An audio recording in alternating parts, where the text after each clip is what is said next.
నేనిప్పుడు మీకు 3 చేదు నిజాలు చెప్తానండి. ఇవి గనక మీరు అర్థం చేసుకుంటేనే మీరు జీవితంలో బాగుపడతారండి. మొదటిది, ఒకవేళ పొలంలో మీరు విత్తనం వేయకపోతేనండి, ప్రకృతి దాన్ని గడ్డి, గాదంతో నింపేస్తదండి. అదే విధంగా మనం మనసుని మంచి ఆలోచనలతో నింపకపోతే, ఆ మనసులో చెడు ఆలోచనలు చేరుకుంటాయండి. రెండోది, ఎవరి వద్ద ఏముంటుందో వాళ్ళు దాన్నే పంచుకోగలుగుతారండి. సుఖం కలిగిన వారు సుఖాన్నే పంచగలరు. దుఃఖం కలిగిన వారు దుఃఖాన్నే పంచగలరు.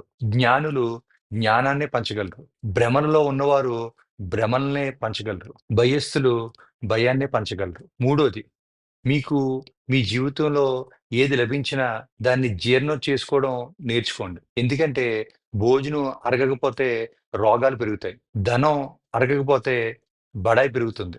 మాటలు అరగకపోతే చాడీలు పెరుగుతాయి. ప్రశంస అరగకపోతే అహంకారం పెరుగుతది. నిందలు అరగకపోతే దుర్మార్గం పెరుగుతది. అధికారం అరగకపోతే ప్రమాదం పెరుగుతది. దుఃఖం అరగకపోతే నిరాశ పెరుగుతది. సుఖం అరగకపోతే పాపం పెరుగుతుంది. ఇవన్నీ వినటానికి ఇబ్బందిగా ఉన్న ఇయన్నీ పచ్చి నిజాలండి.